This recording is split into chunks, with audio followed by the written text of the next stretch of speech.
Imagine yourself living in a tribe close to modern-day Ontario in upstate New York. You wake up and start your day. As you are walking outside, you look up at a hill that sits not too far from your tribe, and upon it, you see a head the size of a man, with long, unkempt hair, knife-like teeth. There is no body, only bird-like feet and strange web wings. You lock eyes with the beast, and you are able to see the hunger in its fiery red eyes. Yet, it just stares at you, not moving at all. You know that you are done for, because the second you turn around, it will come down that hill and consume your flesh. This is the story of the flying head, also known as the Kanontsistontie, which is believed to be a cannibalistic spirit from the Iroquois and the Wyandot mythology. The depiction of the flying head consists of one giant head ranging from 5 to 6 feet. They have extremely long dark hair and glowing red eyes. Some say that they have the feet of an eagle and the wings of a bat. According to different folklore, there are 2 different spirits that have the same name. One folklore says that the flying head is a part of the common faces of the forest, where it moves by jumping from tree to tree. It was said that some of the tribes would create masks that looked like the flying head.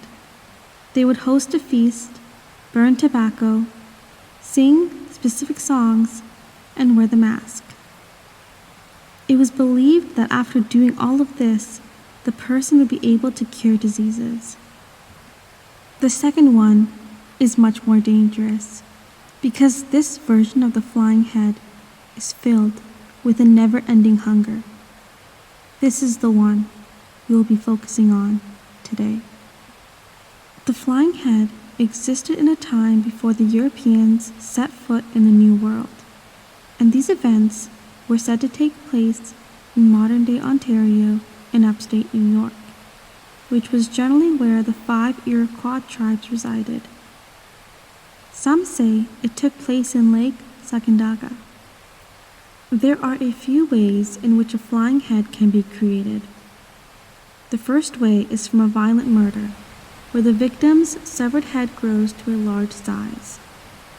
The head can also emerge from a mass grave. The second way is when someone has committed the act of cannibalism. So, what is the story behind the flying head? It all started with a cold and dreadful winter that froze all the plants and drove the wildlife further away from the land. When the warmth of spring finally came, the people of the tribe began to die of starvation, and that is when the young men of the tribe went to the elders to say that they must leave the land and find another place to live where there is food. The elders did not want to leave, and they believed that the tribe should stay on the land of their ancestors, and that surrounding tribes could be hostile towards them. The elders said that they are facing this hardship to pay for the sins committed by the tribe years ago, and that the Master of Life was fair and just, and this famine will come to an end.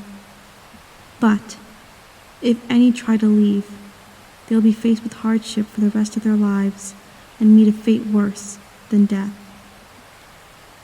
This angered the young men, and so they began to slay the elders in order to please the Master of Life, but soon learned that this would not work, because what they had committed was a sin. So instead, they tied the severed heads of the elders together and took them to the lake, so that the heads may rest underwater.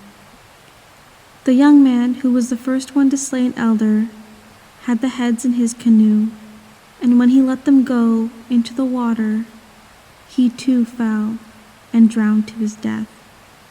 It was said that the water began to change color, and a few days later, the flying head appeared. The people of the tribe did not know what to do, and in panic, some ran into the water and others ran into the forest in order to get away from the flying head. After that, no one knows what happened to that tribe. It is believed that they turned into stone. The flying head then began to attack other tribes by stealing food and eating humans. The flying head only had one thing on its mind, which was to feed its never-ending hunger. The question we ask now is what happened to the flying head? It was said that there was a woman roasting acorns when the flying head approached her. The flying head took a handful of hot coals and threw them into its mouth, thinking that's what the woman was eating. After burning its mouth, the flying head began to fear humans because it believed that humans could eat fire. That brings us to the end of this story. Was the flying head real? Or was it another story told to scare children? Or is there much more to this story than we will ever know?